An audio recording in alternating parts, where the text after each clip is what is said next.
Olá, bora fazer uma análise detalhada dos números do KNEP11, um dos verdadeiros gigantes do mercado de fundos imobiliários de papel.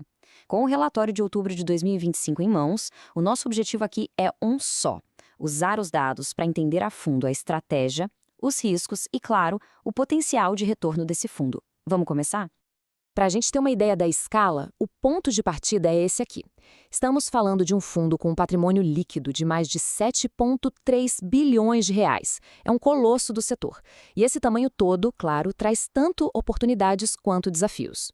E quem é que investe nesse gigante? Mais de 71 mil cotistas.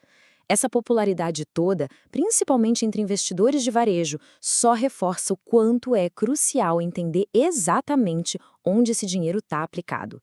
É por isso que estamos fazendo essa análise. Agora, um número que já salta aos olhos logo de cara: a alocação total do fundo é de 107,2% do seu patrimônio. Isso mesmo, mais de 100%. E isso já nos apresenta um conceito-chave que vamos explorar mais para frente: a alavancagem. Ok, vamos mergulhar na primeira área que é super crítica. Como o fundo gerencia o risco de não receber o pagamento dos seus investimentos?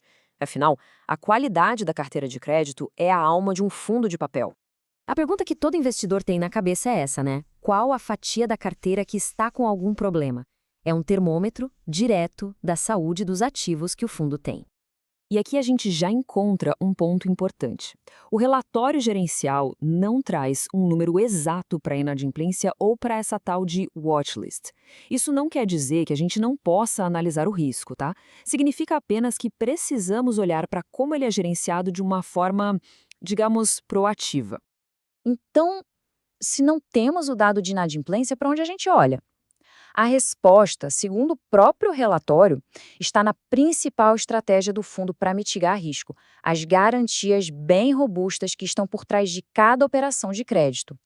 E como é que funciona esse escudo de proteção na prática? Basicamente, o fundo usa várias camadas. A alienação fiduciária, por exemplo, significa que um imóvel físico está amarrado àquela dívida. Se o devedor não pagar, o fundo pode tomar o imóvel. A cessão fiduciária já usa os próprios aluguéis como garantia, e a subordinação garante que, se der algum problema, o KNY11 é um dos primeiros da fila para receber. É um verdadeiro cinto de segurança financeiro. Agora que a gente já entendeu como o fundo se protege, vamos dar uma olhada no que ele realmente investe. Quais são as maiores apostas? E qual é a estratégia por trás da alocação dessa carteira? Essa tabela mostra pra gente os 5 maiores devedores. A gente vê uma concentração em shoppings, logística e escritórios. Mas o ponto crucial aqui, o que a gente tem que prestar atenção, é na coluna LTV, o Loan to Value. Quanto menor for esse número, maior é a margem de segurança para o fundo. Por exemplo, ali no CRI da Gazit Malls, a dívida representa só 40% do valor do imóvel de garantia. Isso é uma bela folga. E só para ficar bem claro para todo mundo, o LTV é essa métrica essencial de risco. Pensa assim: se o imóvel vale 10 milhões e a dívida é de 4 milhões, o LTV é de 40%. Se o devedor não pagar, o fundo pode executar uma garantia que vale muito mais do que a dívida em si. E esses ativos todos estão atrelados ao quê? Bom, esse gráfico aqui não deixa nenhuma dúvida. Quase 99% da carteira está indexada ao IPCA, o nosso índice oficial de inflação. Isso não é bem uma diversificação, né? É uma aposta estratégica muito clara e concentrada na inflação. Muito bem, já vimos o risco, já vimos a estratégia, agora vamos para a parte que no fundo mais interessa ao cotista: o resultado. Vamos analisar a performance e os dividendos que foram distribuídos. O dividendo de outubro foi de 62 centavos por cota. Mas como isso se compara com o passado recente? A gente vê uma queda considerável em relação à média dos 6 meses anteriores, que foi de 87 centavos. Qual será o motivo dessa redução? A resposta vem direto das palavras do gestor. Ele explica que os rendimentos do fundo são impactados pela inflação de 2 meses atrás. Como o IPCA de agosto e setembro foi bem baixo, o resultado que foi distribuído agora também veio menor. Isso aqui ilustra perfeitamente a dependência que o fundo tem do comportamento da inflação. E qual o motor que gera esses lucros? São basicamente 3 peças principais. Primeiro, claro, os juros que vêm dos CRIs. Segundo, o spread médio, que é o lucro real acima da inflação. E é um número impressionante, 10,5% ao ano. E terceiro, a duration de 3,7 anos, que nos dá uma boa ideia do prazo médio dos investimentos da carteira. Lembram que lá no comecinho a gente viu uma alocação acima de 100%? Pois é, vamos voltar a esse ponto agora e entender o que é a tal da alavancagem financeira, como o fundo a utiliza e por quê. O fundo usa uma ferramenta chamada operações compromissadas reversas. Para simplificar, é como pegar um empréstimo de curto prazo para comprar mais ativos e, com isso, tentar gerar mais retorno. Essa dívida hoje corresponde a 8,4% do patrimônio. A gestão considera um nível controlado, mas é importante saber. Isso adiciona, sim, uma camada extra de risco na operação. E por que correr esse risco a mais? Segundo o próprio gestor, essa estratégia funciona como uma espécie de acelerador.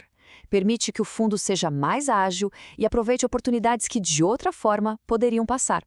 A aposta é que o retorno extra vai compensar o risco adicional. É a clássica relação risco-retorno em ação. Ok, vamos juntar todas as peças do quebra-cabeça? As garantias, a carteira super focada em IPCA, os dividendos que caíram e o uso da alavancagem. O que os dados nos dizem, no fim das contas, sobre o fundo hoje? No final, a análise nos mostra uma balança. De um lado, os pontos fortes, garantias bem sólidas, um portfólio bem pulverizado com mais de 100 ativos e, claro, a gestão da quineia. Do outro lado, os pontos que merecem atenção, a queda recente nos dividendos, uma dependência quase total da inflação e o uso de dívida para turbinar os resultados. A nossa conclusão, baseada estritamente no que o relatório nos mostra, é que o risco de crédito parece bem controlado pela estrutura das operações. No entanto, a sustentabilidade dos rendimentos no curto prazo está diretamente amarrada ao comportamento do IPCA. Se a inflação sobe, a tendência é o rendimento subir. Se a inflação cai, o rendimento cai junto. Simples assim. E isso nos deixa com a grande questão para refletir. Com 99% da carteira apostando na inflação, o fundo está posicionado para bonança ou para tempestade? A resposta para essa pergunta é o que vai definir a performance do KNPI 11 nos próximos meses. Agradeço a companhia nesta análise.